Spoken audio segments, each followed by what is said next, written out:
Look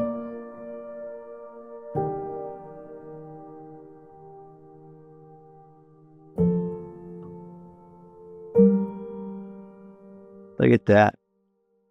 This borehole was put in 20 years ago, still producing crystal clear water right out of the ground.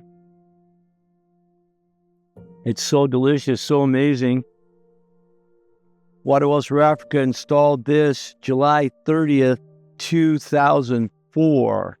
And today is October 8th, 2024. So we're celebrating this amazing gift, but we're also celebrating sustainability. We have a number of people who are here originally 20 years ago who helped with the drilling and helped bring gravel and make all this happen. And there's a water committee in each village. It's a part of Water Wells for Africa protocol.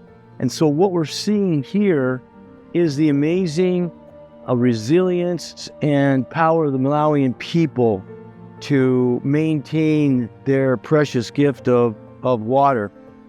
So we're also celebrating borehole 500. The history of this, back in September 1994, Eddie Braun came to me. He's a Hollywood stuntman, very famous, but a very good friend. And he said he had some friends that wanted to do something in Africa. Rwanda was big in the news, huge civil war there. People were getting involved, wanted to participate. I had been bringing teams to Africa for 4 years. He said, I know a guy. So Eddie got me. I went and met with Charlie Sheen. Another supporter was John Stamos and Carrie Elways. They wanted to do something. So I said, let me investigate, let me look into it. You couldn't get into Rwanda, couldn't get visas. There was a lot of humanitarian aid going there, getting black markets stolen, too violent. But Eddie said, we still want to do something. So I looked around and I found something at the very beginning of the internet world. Can you believe it? Phones are still attached to a wall. And there's something called Suffering Index, Global Suffering Index, which charted the characteristics of global in the world. And Malawi was a little country up at the top. And I go, what's in Malawi? Where is this place? What's going on there? So doing some investigation, found out that there were refugee camps that came across from Mozambique because of the civil war there.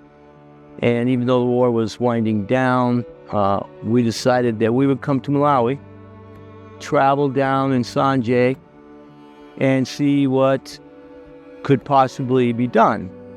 And in the process of doing that, I found the crisis, the water crisis, really, that was global, but also very particular to Africa and to Malawi.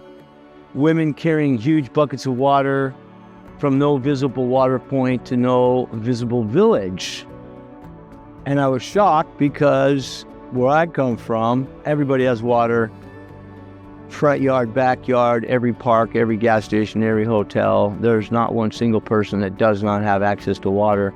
And it was shocking to me to find out there were millions and millions of people here in Malawi that were drinking contaminated water every day. So I went home determined to do something. And in 1996, got the money together, got drillers, got local partners, with the Foursquare Church here, local leaders who are very embedded in the village, which is where we want to be, and reliable, accountable people. And we put in a water well in May 1996 in Palombe. And then we said, well, let's do another one. Let's do another one. So we just kept doing it, and now for 30 years, we have over 500. And we want to do 500 more. So again, I just want to thank Eddie for his longtime support and encouragement in making this happen. So the seed was planted, and that has become Water Wells for Africa. We've done 500, we want to do 500 more. In this particular village, this was the very first water ever in this area, and there are numerous villages that were using this. So over the course of years, according to donors and people who are interested in helping, We've been able to place 6 water wells in the surrounding area here, and each one of those are serving multiple villages. We can do more, of course, and we want to do more. That's the whole point of it. So I'm pretty excited to be with a number of people that were actually here 20 years ago when the drillers came. Chipala here was 35 years old. He's been an original water committee member that has spearheaded the maintenance of this. Still works perfectly. Water's amazing. There's been no cholera. So if you could invent a chemical in your laboratory that would eliminate cholera, that would eliminate domestic violence, that would increase child education, that would eliminate poverty reduction, that would increase capacity for people to build homes and to garden, and happiness and family unity, what would that be worth to you? Oh, that's called water. And that water's been underground here. We just need to get it out. There's a lot more we want to do and a lot more people we want to help. We have Davison here.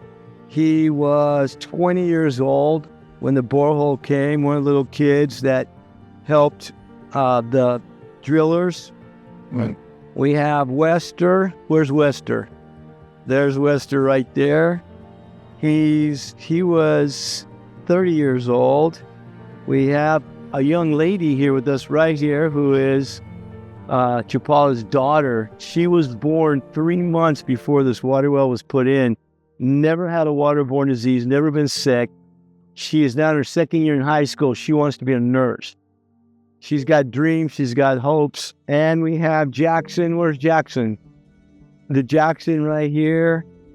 He was 15. We have Lamech, called the youngest member of the crowd over there at the end. He told me he was a troublemaker back in those days. 11 years old when the borehole came, borehole drillers. But here we are with the village, with people, healthy, never been sick, complete elimination of waterborne diseases. And we're just celebrating not only 20 years here, but also 30 years in country in continuous water development. And we want to do it for another 30 years. We have 500 now. We want to do 500 more. So we just want to thank all of our donors. We want to thank all, large and small, who have helped make this possible. And we just ask that you continue helping us to do even more. Thank you. ¿Sí cómo?